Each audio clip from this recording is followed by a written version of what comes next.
I am so glad you convinced me that the family car should be the Defender 110. It is so beautiful inside. It's so comfortable, and it just feels indestructible. Yes, it really is. I've been waiting a long time for the new model to come out. The Defender 110, I'm telling you, it's my favorite car of all times. It's my third one. You know, I have stories of going off-road. The guy managed the group. He was like, what are you doing in this beautiful car? I'm like, I'm going off-road. He's like, are you sure? Because you can use one of ours. And then they look like Mad Max cars. I'm like, no, we're going to do this. And he was shocked. Wow. Well, it's great because the Defender has been reimagined for 21st century adventure, and its unparalleled off-road ability, as well as its robust interior, are invaluable whether you're headed towards uncharted territory or just a weekend of exploration. The Defender 110 tackles challenging surroundings with absolute confidence. The SUV conveys strength outside and in, featuring peerless technology like an intuitive driver display and an award-winning infotainment system. That's my favorite part, to keep you connected no matter where the journey takes you. Adventure is unique to everyone, and so is the Defender. Choose from the two-door Defender 90, the four-door Defender 110, or the larger Defender 130 with the ability to seat up to 8 passengers. You'll find uncompromising performance in all three. So pack up and go even further with the Defender 110. Learn more at LandRoverUSA.com/Defender.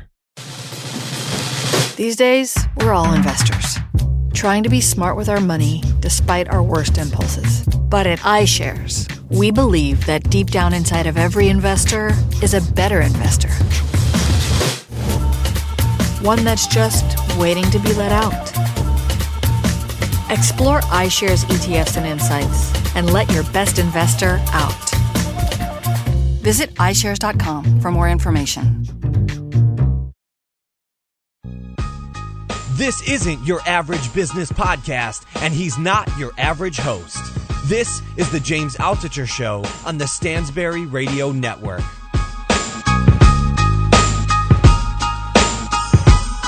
This is James Altucher with the James Altucher Show, and I have on a very special guest, Gabby Bernstein. Gabby, welcome to the show. Hey, James. So happy to be here.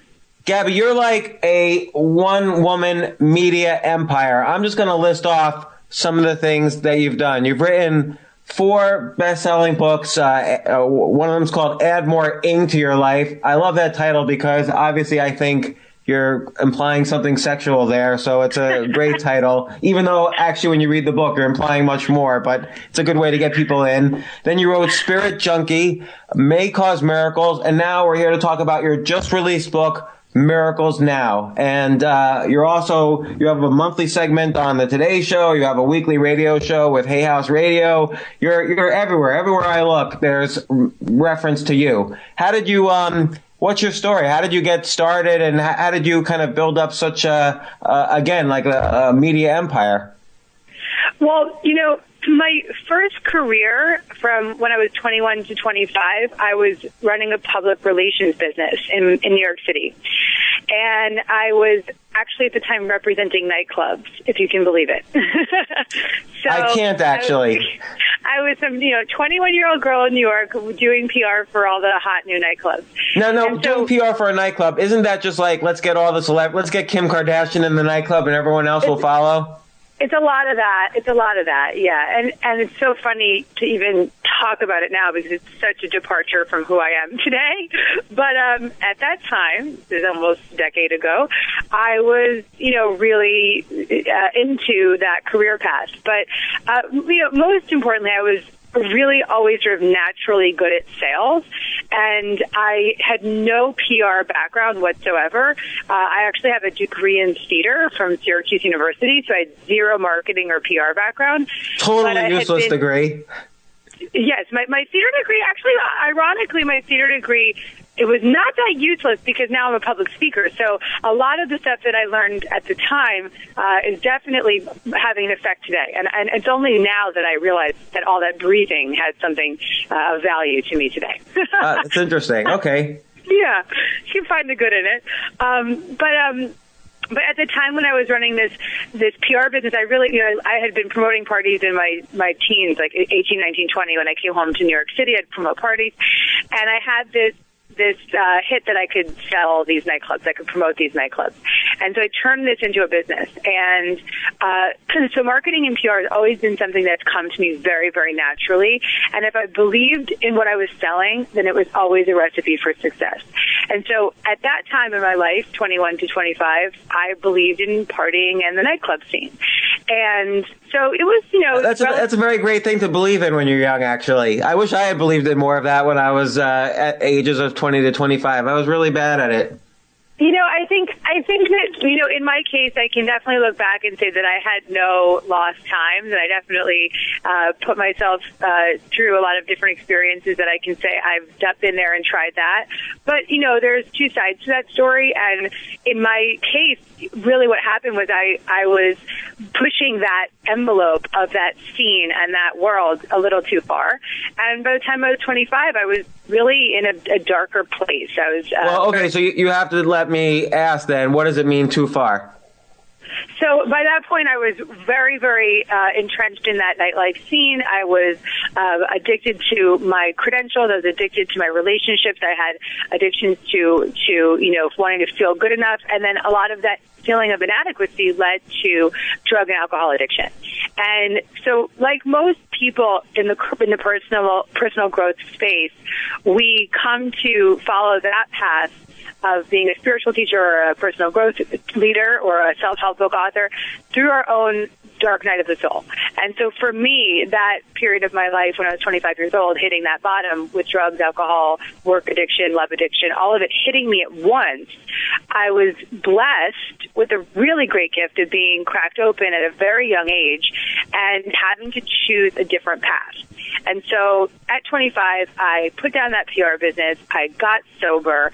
I started resurrecting my life through all of the spiritual principles and practices that I had been taught as a child. So I was brought up with a yogi mom, and really rebuilt my inner strength so that I could then, in effect, grow a very empowering, amazing, positive outer life. And it's not like you just sort of applied these principles. You then essentially use your business. You clearly have business skills. You've built an entire business around this. Yeah. So, I mean, as much as I identify as a teacher of personal growth and empowering people, I also identify as a very, very kick-ass businesswoman who loves the art of carrying a message. And I'm very, very, very excited when it comes to marketing and publicity and, the inner workings of running a business. And I think for anyone that has a business that they feel is making an empowering, positive impact on the world, there is an energy behind that just takes over. And so I'm unapologetic about being a businesswoman in my field because I feel that the stronger I am at business and the more that I know how to carry the message in a very effective way, the more of an impact I can have on the world as a whole. So, yeah. I want to follow up on that a little bit more because I sort of feel like right now is the perfect time for the combination of, business skills and business acumen and this more personal growth approach because we sort of live in this, what I call, post-traumatic societal stress syndrome. Like this past decade has been really, really hard for a lot of people, like starting with the dot-com bust, 9/11, 2 wars, housing crisis, financial crisis, high unemployment. Nobody knows really where they're at. Like you could get fired in a second. Your business could have problems. There's so many problems out there. People just feel in general depressed, and they thought initially, oh, well, just success will happen because I've got a college degree and I come from such and such location and whatever. But they need tools to survive this upside down world that we find ourselves in. And I found with my last book, Choose Yourself, it was no surprise that both the Stansberry Group, which is who produces this podcast, and Hay House, which is the personal growth publisher publishing your next book, Miracles Now, they both called me on the same day saying, hey, can we work with you? And I think that these two worlds are merging because people need this in their lives. I couldn't couldn't agree more. I mean, I think that to your point, the world has had a little bit of a bottom, or a lot of a bottom, and when the safeties that we once relied on are taken from us, so whether it be job security or environmental safety or safety in the sense of, believing and trusting in our government, and all of the things that may be have been stripped away from us, what are we left with? We're left with having to rely on our own devices and having a toolbox of ways to turn inward and de-stress and reorganize our energy field and recalibrate our being. Because when we're in that place of that chaos and that stress and that fear of the world, we can be very easily taken out. And so I think that there's a tremendous merge between these two topics. I think that they're interdependent at this point. So the most common question I ever get is, I'm unhappy in my job, but I'm feeling stuck. I don't know what to do. I have to pay my bills. I don't know what to do, and I don't know how to do it. What would you answer to someone who says that? Well, whenever you're feeling stuck, there is a fear-based belief that is keeping you in that energy of stuck. And so I would first ask that person to really start to pay close attention to what it is that they're thinking and what they're saying. And so if they're walking around with the, daily intention of saying, I'm stuck, things are difficult, I'm in a bad place, then that belief system is creating a feeling within that person, and that feeling is being reflected back to them. So if you're walking around saying, I'm stuck and I suck, then you feel pretty low, and then the world around you is not supporting you or uplifting you or leading you into a new job opportunity. And so I think it's really important, first and foremost, to become aware of the thoughts that we think and recognize the power that those thoughts have over our entire being. When we start to take responsibility for our thoughts, that's when we can start to reclaim our own energy and then therefore start to shift our life. I think that's an important thing to note, that most people sort of just think their thoughts and that's it. Like, they might panic, they might be unhappy, they might be very happy, and the thought happens and then they move on. But I think a common theme in a lot of your writing is to take a step back and notice what those thoughts are. So for instance, in your book that just came out, Miracles Now, 108 life-changing tools for less stress, more flow, and finding your true purpose, your very first recommendation is happiness is a choice you make. So if I'm used to panicking and feeling depressed and down, how do I learn how to make that choice? Well, first and foremost, I think it's important to see how the choice that you are making, the choice of panic, the choice of fear, the choice of anxiety, is affecting your life. So, big part of being on a path of clearing your own belief systems is to be able to be willing to look at what you're thinking and what you're believing. And so take that magnifying glass, focus it on yourself, and pay close attention to the thoughts and the words and the energy and the beliefs that you're carrying around. And then make a list of those beliefs, and then make a list of how those beliefs are affecting your life. Well, what's an example belief? So an example could be, I'm broke and I'm never going to be able to earn, right? And so the next thing you do is write that down, and then next to it, write down how that belief is affecting you. So, okay, that belief is keeping me extremely anxious and nervous when I go on a job interview. How is that affecting you? I'm not getting the job. So you can start to see the pattern that the beliefs are creating in your life. Those beliefs, those thoughts affect your energy. They make you either uplifted, right? Empowering thoughts will uplift you and elevate you, whereas negative thoughts will drag you down. And so if you're dwelling in the space of those negative thoughts and those negative thoughts have taken over your belief system, then that's going to be the effect of your life. You get stuck. But, if I just say to myself, I'm good enough to get this job, I might be lying to myself. Like, how do I avoid that kind of trap where positive thinking might not be, related to my very current reality? So So that's a great question. I actually don't recommend that we just like throw an affirmation over our disbelief, because I think that that's kind of, a bunch of BS, right? Because you're in that feeling of I suck, and then you're just saying I'm great, and really that just will make you feel worse because there's a voice within you that says this is a lie. Okay? Right. So that's not the suggestion. Oh, just throw the affirmation. Though I do believe that it is very powerful to change your words and to choose more empowering words. But what I truly suggest is that you start to reach for thoughts and words that you do believe in. So if you're in the vibration and the energy of I am not making any money, I suck, I can't earn, okay?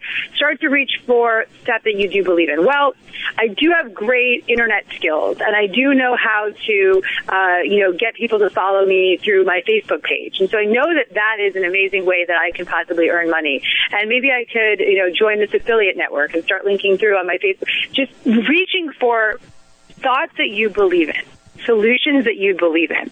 And so this is an exercise actually in my first book, which I called climbing. So like climbing to higher thoughts, right?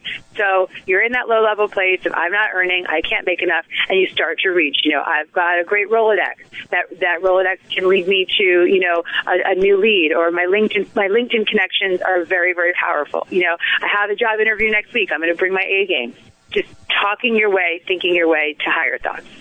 Well, and I like, and this is related now to the second exercise in your book, which is to list your fears. And I'm just curious, I try to deal with these things, and I have my own sort of set of practices to hopefully give myself a more successful or free or peaceful life. But every day there's always something that comes up. No one can avoid it. Every day there's problems. Like for you today, what are you afraid of? What's your list of fears? This is an exercise in your book, so I assume you do it. What's your list of fears? It's an interesting question. I'm a human being. I have fears. If I didn't have any more fears, I'd have nothing else to learn here, right? So I have fears. But the difference between where I am with my fears today versus 10 years ago is that those fears come up on a daily basis, but I no longer believe in them. And so it's that my experience of my fears are different. So the fears that do come up for me, these days is, for instance, I'm launching this new book, as we know. And so there's a lot of feelings of, when you're in a launch period of anything, or if you're in a sales position of any kind, there's sometimes a bizarre energy around asking people for help, right? And so if anyone's ever launched a book, it's like literally you have to open your contacts database and contact every friend you've ever had, say, hey, can you help me? And that's how I run a campaign. And I know this is how you do it too. And so, really opening up that contact base. And so for me, a big fear that's been coming up lately is like, people don't want to support me. That's the story I've been telling myself lately. People don't want to support me. And so I know it's crazy. So one of the tools that comes up throughout the book is about laughing at the fear's mad ideas, laughing at the tiny mad ideas. And so if we have enough belief in the positive, we can give ourselves that opportunity to look at that stupid idea and laugh at it, okay? If you're very rooted and grounded in that fear, then it may be a little bit harder to get out. But one of the great tools is to laugh at it. It's funny because, I did, for my last book, Choose Yourself, I did more marketing than I had ever done in my life. And you said it perfectly. I basically reached out and asked everyone I knew to help me. And it was really, really hard. Like, I hated myself for it. I had this almost visceral reaction. Like, I felt like I was going to owe everyone a favor. And not that I'm against owing people favors, but I like to give before I receive. And here I was, in many cases, receiving before I was giving. And I had a bad reaction to it, but it turned out really great because people wanted to help. Yeah. I'm glad that you just said that. I think that's actually something that I needed to hear. Like, I'm definitely having an easier time this year than I did last year with my last book. Like, my God, so much of this came up for me last year. But it's a heavy thing to ask people to, carve out space in their promotional calendar, or, to take the time to support your book. There's so many things in the world that we, have to focus on. But I think that when we're in a sales position, one of the great things to do is to tap into the reason why you're asking for the sale, the reason why you're asking for help, the reason why you're seeking support, and to dwell in the energy of why, right? And And so for me, if the answer of why is, I just need to get on the New York Times bestseller list again, I need to stay on the list longer this time, and if I'm in that space, then it's going to feel weird when I ask. If I'm in the energy of, I am in love with this book. And James, I mean it. I'm in love with this book. And I love that I have the opportunity to express this work with the world. And I know that this book has the tools and the power to serve the masses and serve people who may not be on a path of personal growth, and that it can touch many, many people in a very, very deep way. If I stay grounded in that story and that energy and the feeling and the essence of why it is that I'm doing this work, the greater good, the greater purpose, then a lot of that negative fear and discomfort around selling starts to melt away. And we start to get into a place of sharing rather than selling. It's really true, and I found that was what was most true when I was marketing my book, Choose Yourself. I'll tell you one quick story. I wanted, and this is before the book came out, I wanted Dick Costello, who's the CEO of Twitter, to write the foreword of my book. And I was really, really afraid to ask him. I don't like asking people anything, and particularly someone who I viewed as like, this guy is running, essentially the biggest media company in the world, Twitter, and why would he take any time out to write the foreword of my book? So it took me like a day or two to write 2 paragraphs asking him. Like, I vaguely knew him and enough to email him, and so I wrote the email. He wrote back yes, and he said he would love to, and then he never did it. So 2 months later, it's like past the deadline, and I finally wrote to him and I said, Dick, look, don't worry. It's okay. I don't really need a forward to my book. But I really felt that the way Twitter developed and the idea that people can develop their own media presences and brands and their careers on social networks, I really felt it fit in with my book, Choose Yourself. So what I did was, that night I listened to a video speech he gave, and I took elements of the video and I essentially crafted a forward out of that, and I sent it to him, and I said, I loved your video that you just did. It fits very much in line with my book. Are there any changes you would like to make? And maybe we can use this as a forward. And so he did actually make a few changes, and he said, this is perfect. I wish I had, written this as well. And, but he did make enough changes that he was able to put his name on it, and that became the forward of my book. But it was extremely difficult for me to not only ask, but then to have the energy to follow through and recognize that I needed to deliver an almost finished product for a busy guy like that to basically respond and say yes. And but it was because I believed in both his message and my message and how they intersected together. And I think that's the answer, is that you believe in the connection, and that and that you were coming from a place of, not a place of neediness, but a place of, this is the right connection. This makes sense. I believe in this, right? Exactly. The intersection of, what he was working on, what I was working on, what I thought the world needed, that intersection proved to be so compelling that the yes almost is a natural outcome. And I think that's a very important part of marketing and sales. You're not just trying to, do some BS marketing. You're trying to say, look, the world needs this. Here's something that helps. I'm in the middle here. Say yes to me. And that works. Couldn't agree more. I could not agree more. And I think that there is definitely, people can feel your intentions even through an email. And this is like quantum physics. There's energy in everything. And so, for instance, I think for you at this point, I can say for myself, I'm often getting requests for blurbs, or I'm getting requests, to endorse something. And, I get a lot of like really nice gifts in the mail. Like I have this P.O. box I did it, and it's like Christmas, like once a week. And I get these really groovy gifts of like, and I'm in the world of, personal growth. So I get like, candles and essential oils and lots of yoga pants.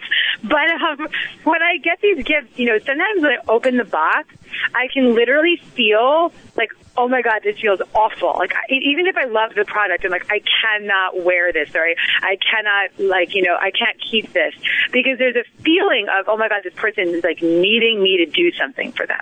Whereas in other cases, I'll open the gift and I'll be like, I have no idea why, but I deeply want to take an Instagram picture of this right now and share this person's work with my fans, right? And so there's energy in everything, and I think that we have to be really clear about the intention that we put behind our work. And this might sound a little woo-woo for your listeners, but I think it's something to really take into consideration, that if you're, emailing that person that you want to have write your forward, and your email is coming from a place of desperation, even if the words are so articulate, but the energy behind the email is desperate, I would say wait 24 hours before you press send. I totally agree. And I'll give you another story. So a decade ago, I was a venture capitalist, and I still make many investments in companies. And people would all day long be showing up at my office to pitch their businesses. And I could usually tell within seconds, just by looking at their face, if they're feeling that desperation or not. And when they were, the answer was 100% no.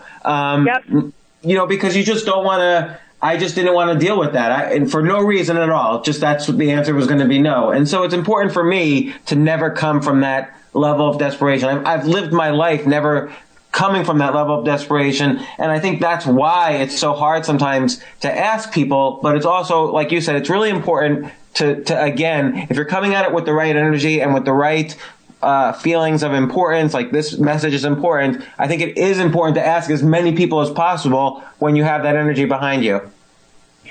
Couldn't agree more. I couldn't agree more. And I just want to mention that what I like about this current book that just came out, Miracles Now, I like how it's actually not all this woo-woo stuff. You give 108 very interesting exercises that people should do. Like I'm looking at number 8 right now. Positive perception playlists are powerful. So, I like the idea. I do this every day where I figure out, okay, well, if I'm a little bit down, what music can I listen to that's going to make me feel better? Who could argue against that? Like, that's a great exercise. Can you talk about that one for just a second? Yeah, I think it's so simple. I think that there's such it's so easy to see, like certain songs can just lift you up. So, a big part of my winding down routine in the evenings, I work, I'm like so excited about my work, so I'll just be at my desk all day long, tweeting, Instagramming, Facebooking, emailing like a crazy woman. And then the day is over and I just need to wind down. So I cook. Like, that's my meditation. Cooking is one of my greatest meditative tools. But I do not cook without music. So I'll play mantras, I'll play my positive perception playlist, and that music just, will get me into an altered state. So I think it's just a simple tool for reorganizing your energy is just to create a positive perception playlist. Make a list of all the music that really gets you going. Play it throughout the day. Play it when you're feeling down. Play it when you need to de-stress, and use it, or play it before you send that email request. Get your energy to a good place before you start to sell. So I have an idea for you. So you have a website, herfuture.com, where it's kind of like this, it's a network for women who want to empower themselves and so on. You should do a deal with Spotify and let people create their own positive perception playlists out of Spotify choices, but have them stored on your site. And so this way, then I can see what's Gabby's playlist or what so-and-so's playlist is, and I could play around with different people's positive perception playlists and learn something, or maybe listen to some new music I've never heard of. I'm with you. I think there's a big play with Spotify here, right? Because such a big, I've been getting some cool press placements, and I was the blogger for Elle in the month of January, and part of what I pitched to them was to create a positive perception playlist. So I created the Elle playlist on Spotify. So I think I agree with you. From your mouth to God's ears, I need to be working with Spotify. I'll find a way. And then, so your next exercise, which I also really like, when you're feeling helpless, help someone. So I had someone write to me this morning. They just lost their job. What do I do? And now the funny thing is, I've written countless articles and posts about, I've even written a post, if you lost your job yesterday, do these 10 things. And so I said, I was almost annoyed with the guy. I sent him that post and I said, just do this. But I think really the most important thing is get out of your, feelings of self-mortification. Like, if you're feeling helpless, you almost have to get out of your body and find someone else and show that you have value. Help them. So maybe talk about this exercise and how it could be valuable. It's exactly what you're saying. It's about getting out of your own way, right? So it's like you're stuck in your own world. You're stuck in your own dramas. You're stuck in your own fears. And the greatest way to get out of those fears is to be of service to somebody else. And so, that I love that quote. Actually, it's from Aung San Suu Kyi, the president of Burma, who was under house arrest for many years. And she was given an opportunity to leave and stand at the gate of her house and speak to the people. And thousands of people came out. And what she said, her message to these people who had been, going through ridiculous war and all this violence, she said to them, when you're feeling helpless, help someone. And so, I think that for those of us in this country who have, problems far less difficult than the Burmese people, I think we can take that very, very seriously. And so, looking at our lives and saying, okay, I'm totally stuck in my own ego, my own fears, my own chaos. Who can I be of service to? And so I use this tool all the time. Whenever I'm in a funk, whenever I'm in that story of, I'm not good enough. Use it yesterday, James, when I was in that place of, no one wants to support me, right? I'm scared of asking everybody for help, and no one wants to support me. Instead, I made a phone call and I asked someone else how I could support them. And I got into an hour-long conversation with one of my dear friends who's like a little sister to me. And I just listened to her, relationship dramas, and I just helped her. And by the time I hung up the phone, I was all that silliness that I had been so obsessed with was gone. So that's really great. I think this is an incredibly valuable technique. I'll tell you one twist on it that I sometimes like to do. I have my emails back, let's say a decade. Sometimes I'll go back to 2007 and I'll find an email I never responded to, and I'll respond to that email. So, and I'll respond as if they had just sent the email. So, somebody will say, hey, can we go for coffee? I need to ask you something. I'll just write back, sure, anytime, what's your question? And, this is like 6 years or whatever, 7 years later, they're getting this response as if it's 2 seconds later. The responses are just hilarious sometimes, and it really helps me feel good about myself, even if I was in a funk beforehand. I absolutely love that. I'm going to do that.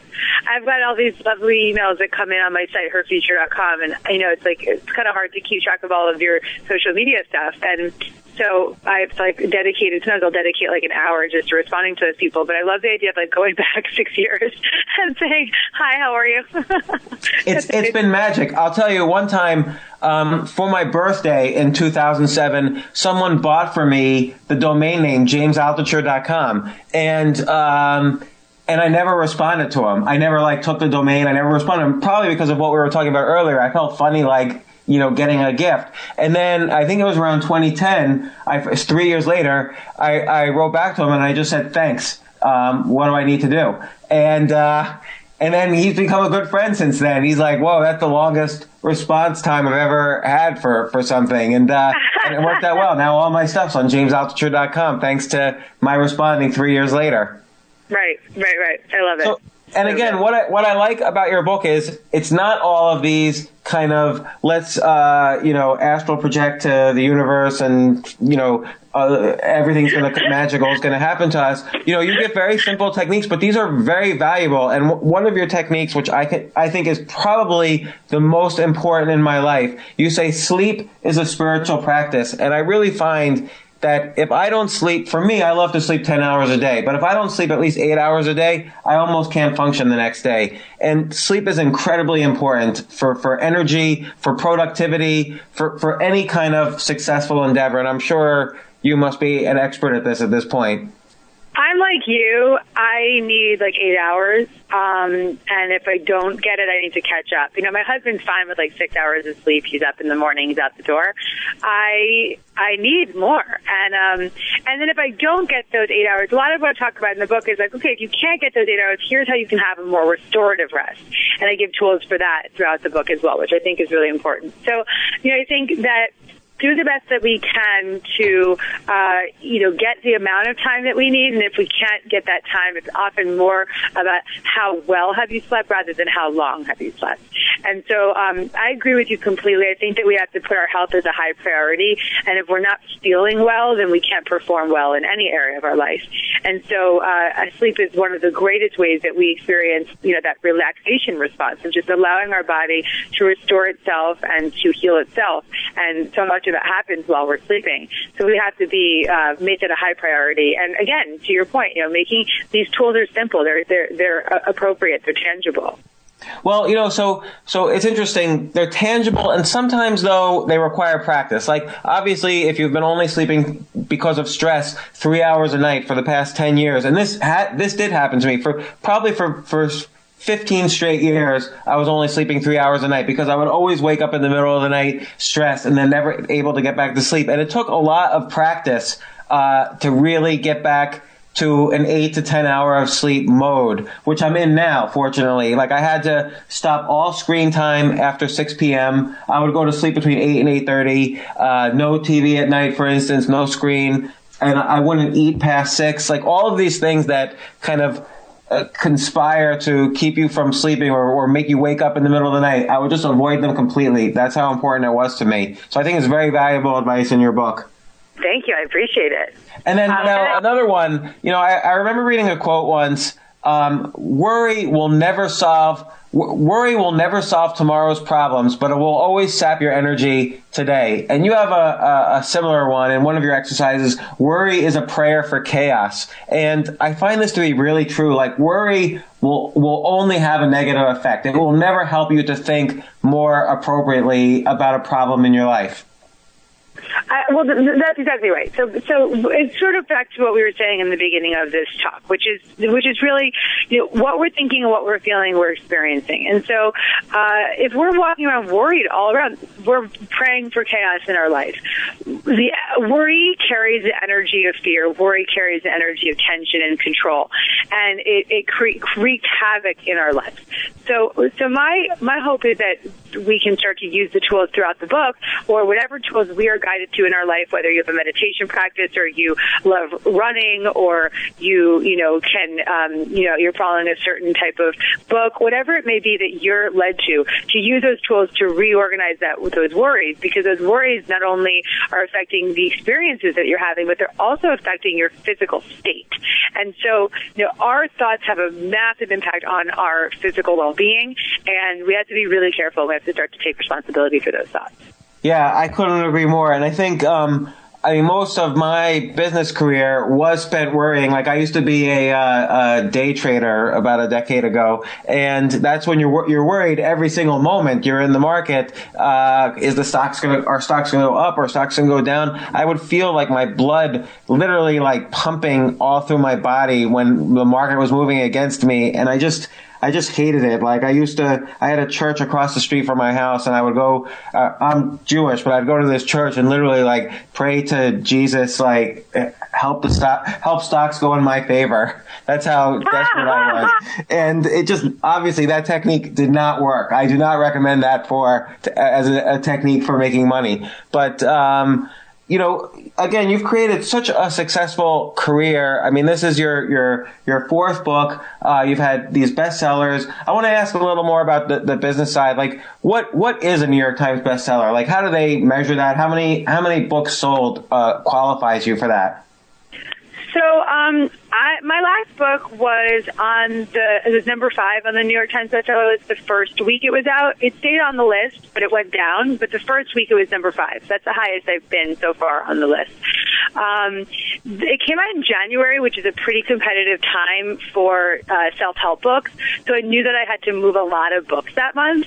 I think I sold that week between 12 and 15,000 books that week to get to number 5 on the list.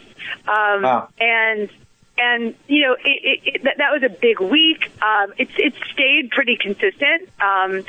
And my hope and my intention for this book is that it stays up like that, so that there's this that the power greater than me takes over with this book. We can do only so much in, the phone calls and the media and all the things that we're going to do. But then at some point, I believe that books carry energy. And I believe that, and once again, if this is too heady for you, take it or leave it. But I believe that there is an intention and energy in every book. And I think that when a book is meant to reach the masses, like it just, something greater takes over. And I think there's a great story about this. There was a great author named Richard Carlson who wrote the book Don't Sweat the Small Stuff. Excellent book. It's an excellent book, and Richard's actually been passed away like almost 7 years ago. So I definitely call on Richard when I pray, when I lead a new book, when I put a new book into the world. I call in the spirit of Richard Carlson, because he was a miracle story in many cases. Richard wrote, I want to say, like almost like half a dozen to 10 to 12 books before Don't Sweat became what it was. And, I think that I'm very friendly with his wife. And so she tells a story about how he got in this place where it was like, maybe it was like 7, 8, 9, 10 books that he put out. It was like many books that he published. And he just says to his wife, Christina, he's like, it's not happening. Like, I don't know what's going on. Maybe I should go back and just get a real job. Like, I don't know what's going on. And she sort of turned it for him and said, just stay in the game. 24 hours later, he got a phone call from Oprah. And then, that appearance on Oprah is what catapulted his career and made that book such a huge success.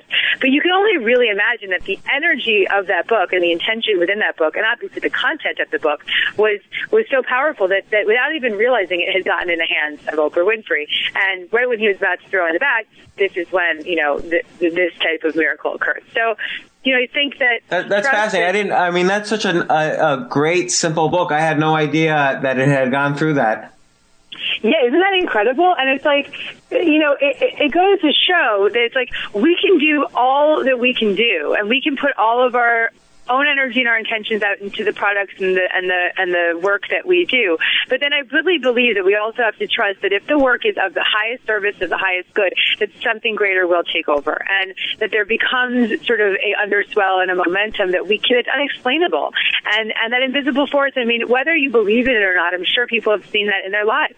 Doors open, opportunities occur, and it's just because you're, in the right mind that can hold the energy for that which you're creating.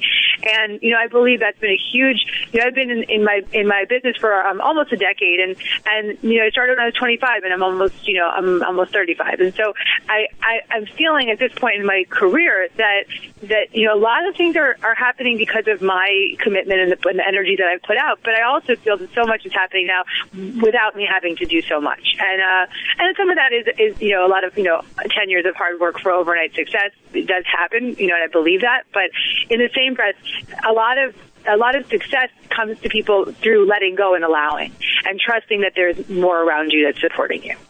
I think that's really important. It's sort of like persistence with intent. Like, if all you do is make the same mistakes over and over again, you're never going to get better. But if you kind of learn from both the ups and downs that happen in your career, then gradually, the 80-20 rule is going to work for you. You're going to find the 20% that gives you the 80% effectiveness. And I think that happens in all successful careers. All the overnight successes take 10 years, and it's just a matter of whittling away what's not working, so you can focus on what's working. Totally. It's funny with Richard Carlson, because I enjoy all his books, and but I think my favorite of his is You Can Be Happy No Matter What, 5 Principles for Keeping Life in Perspective. And that one wasn't a success. I think that was like his least selling book ever. But I just think it's an excellent book. And then he really was able to, I think, deliver the message to the masses with Don't Sweat the Small Stuff. Yeah, exactly. And sometimes the work that we feel is our greatest work maybe isn't what people need the most. And I think that's something that we also have to step back and allow as well. People ask me, well, how do you decide what you're going to write about? And I decide what I'm going to write about based on what I think people need. And so, rather than, and also, do I want to write about it? If I don't want to write about it, and if I'm not inspired by it, then it's not going to come through me. But first and foremost, I listen and I receive a call from what I'm seeing in the marketplace, like what I'm seeing folks meeting on Facebook and Twitter and Instagram. And also, I do a lot of live talks and lectures, so I can constantly have my finger to the pulse of what people are asking for, literally out of their mouths, not just on social media. And so, paying attention to what people want and then responding to that call allows you to give them, allows you to respond to the needs of the times, right? So the book that I put out now, Miracles Now, may not have been the most appropriate book 10 years ago, but right now, when we're in this crazy, fast-paced world where not everybody has an hour of yoga in their time period throughout the day, or they may not necessarily want to sit down and meditate, that now they have this tool where they can open any page and they can change their energy in a second, And again, it's a function of the times, too, because the world really has changed. Like, you can't just get a college degree, get a cubicle job, rise up, pay off your student loans, retire with the watch, and be happy. Like, that career path that we were promised just doesn't even exist anymore. And, I think having these simple tools, just simple tools so that you can find a little bit more happiness, a little bit more power, a little bit more presence in your life, I think that's incredibly useful and important right now, like right now today. 100%. And, I think that the only way that we're going to survive the times that we live in, this might sound a little bit out there, but it's, I don't want to sound apocalyptic, but there's a lot of energy that we're dealing with right now, right? There's so many messages.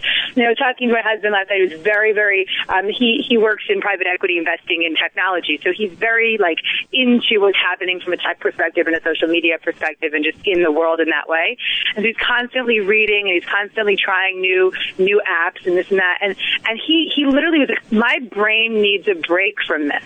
And he gets to the point where he just feels like almost overwhelmed by how much information he's receiving. And that's how we all are experiencing the world at this point in time. And so, my hope and my intention for this book was to be able to give people tools to really, have a brain break in many cases, but in a quick way, because the only way that we can really experience stuff today, not the only way, but the easiest way for us to have an experience and have a visceral experience is often quickly, and we want things done quickly. And James, I think there's something that might be interesting for your listeners if they are in the world of wanting to write a book or share content. I did something pretty groovy in the book, which was, I'm not sure if you noticed this, that every exercise has a 140-character tweet that applies to the exercise. Yeah, so I was going to totally address that. You've totally enmeshed, social media marketing right into your ebook. Yep, exactly. And, even if you're reading the actual book, you can be, prompted to share the message. If you're in your e-reader, you can tweet it right from there. And then, obviously for Instagram, I'm turning all of those 140-character tweets into Instagram images, which are absolutely stunning. And my hope is that they just go crazy with the Instagram, because a lot of my audience is, women 25 to 50 who love Pinterest and Instagram. So I'm just you should totally do Pinterest also, because like you said, it's definitely your demographic. Like, let's say 25 to 50-year-old women are using Pinterest. Yeah, exactly. It's definitely the I've made these really groovy. They're pinnable. They're Instagrammable. They're hot. So have you read Gary Vaynerchuk's book, Jab, Right Hook, something like that? I actually had him on a podcast, and he talks about all these social media tools that you should use. I need to get into it because I have the book on my ebook. I really like Gary a lot, but it's like there's something in it's just not my language. It's like I have a bit of a minute to get into the content, but the actual content I know I need. So I'm glad that you brought that up. I'm going to go back in and read it. Don't read the ebook though. Read the actual book, because it's really more like a book package than a book. So it's sort of like one of those things where you should skim, and go back and forth, and there's big images and there's big examples. So the ebook doesn't quite work for it, which could be part of your hesitance. But I too was reluctant. I didn't want to. I always feel like I'm manipulating when I'm using social media for my marketing. But his book, actually, I experimented with the techniques, and they work pretty well for marketing a book and marketing blog posts and so on. So it was very useful. Okay. I'm glad you said that. Of all the 108 tools in the book, what would you say are the top 3 for reducing stress, helping people out? What are the top 3 that people need to know right now? Okay, good question. Okay, you need to relax today. Okay, so I think that stress is a huge one. So there's this really great one called the backpack meditation, which is just such an easy breath work. And even if you don't identify as a meditator and you're like, that's too heady for me, I don't want that, this is literally just call it breathing, okay? And I believe that the breath is our greatest resource for coming back to our power.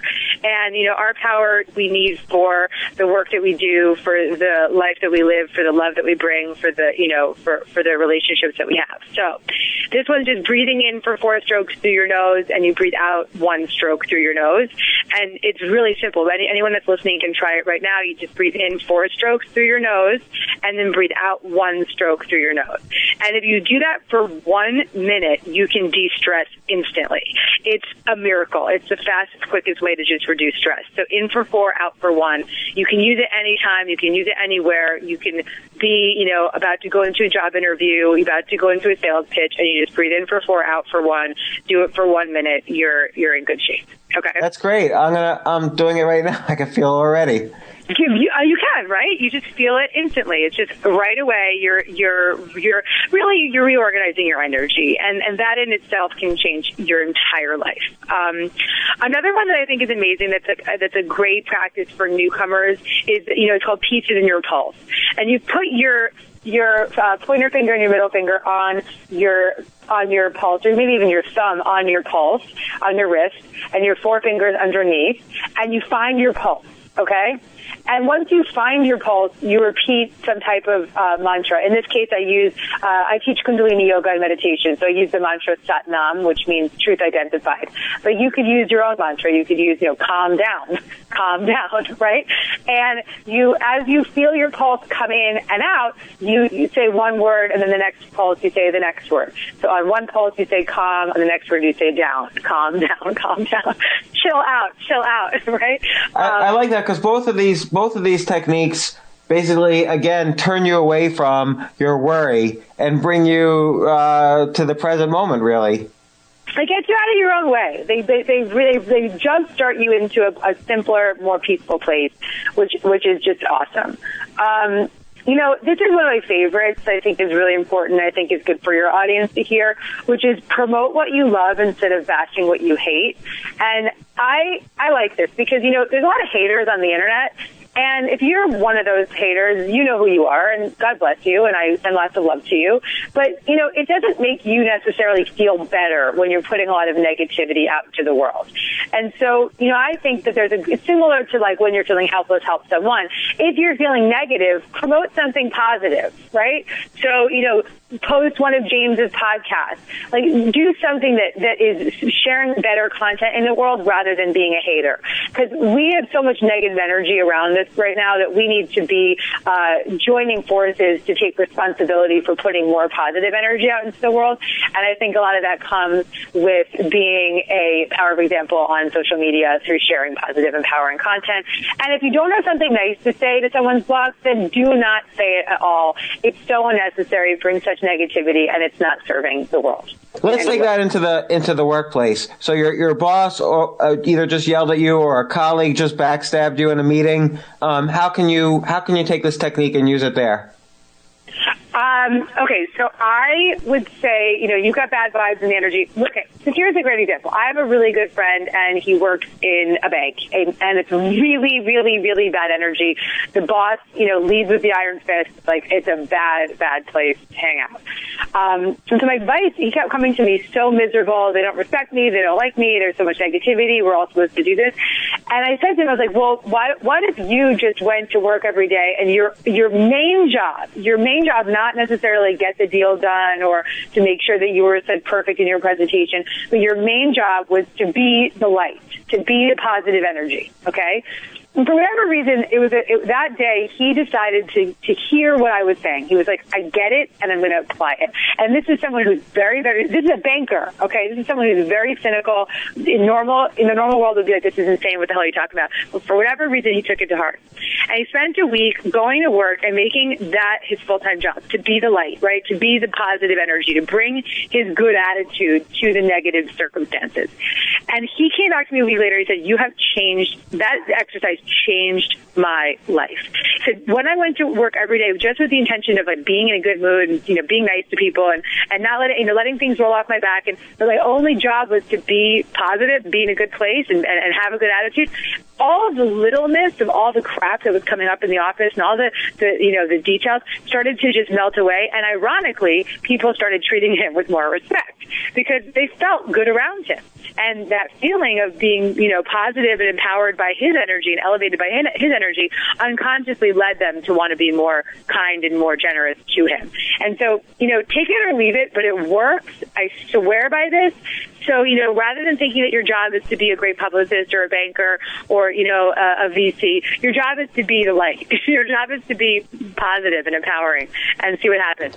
It will change everything. I like that. And I talk about that a lot actually in Choose Yourself, my last book, which is you want to always be the beacon because you can't see all the ships that are out there on a foggy night. But if you're simply a good beacon, if you keep yourself clean and bright and energetic, if you're a good beacon, the ships will come safely to shore and there will be no accidents. That's all you have to do. You don't have to see anybody. You don't have to kind of directly approach anybody. You just have to be that light. And, and my book is a book to help people deal with this economy and business, but it's these techniques that you're talking about and that are in your book that are the most useful for actually finding success, I find, which is why I enjoyed your book so much.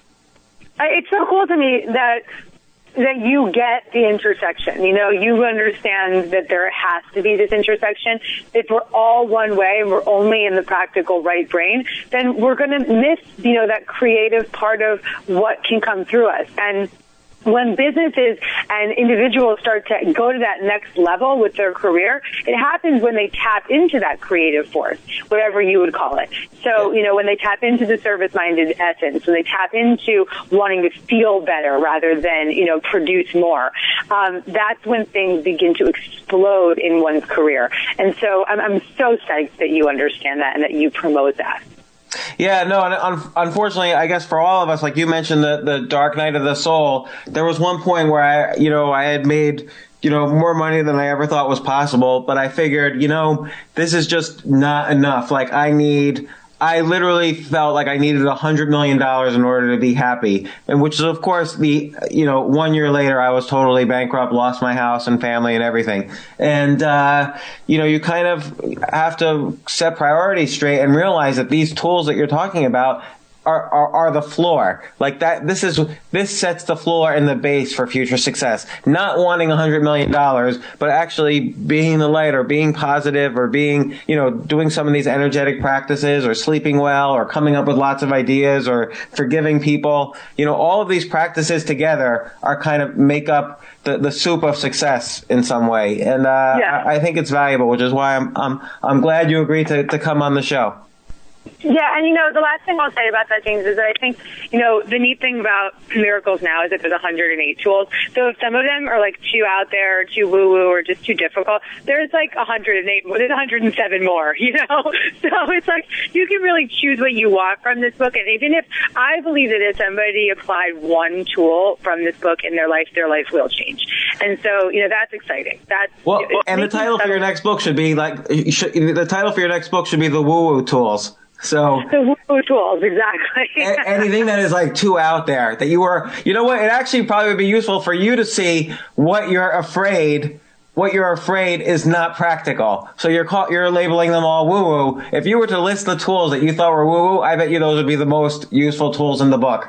Well, what's interesting? I think that, in all of my books, none of them are spirituality light. So if you were like someone who's on a spiritual path of some kind, you look at this book and be like, oh yeah, this is truth. I believe this. But my work, and I believe that a big reason why my purpose is to demystify these principles and make them tangible for the mass audience that may not otherwise find them if they're packaged in a way that it's too out there. And so, there's nothing about these tools is dumbed down or, made lesser. It's really just how did I translate the principle? And so that's been, my big goal and my hope is to just translate these tools in a very easy to digest way so that people who wouldn't find them can find them and use them. Well, that's great. And again, Gabby, I'm so happy you came on the show. The book is Miracles Now, out today, basically. April 8th is the release date, correct? That's correct. That's right. So I'm really excited. I hope everybody goes out and buys it, and I hope you come on the show again. Yeah, and if anyone does buy the book, they can get a ton of free gifts from me, including a half-day workshop and the audiobook introduction and lots of different gifts when they just put their receipt number in gabbyb.tv, GABBYB.TV/miracle. Look at you. So, you're all over social media and doing internet marketing. This is great. I'm obsessed with it. Look, I've got a message to spread, so I better use the tools that are in front of me, right? Yeah, no, it's important. So again, thanks very much, and I hope everybody enjoys the show. Thanks, James. Bye, everyone. Bye. For more from James, check out the James Altucher Show on the Stansberry Radio Network at stansberryradio.com and get yourself on the free insiders list today.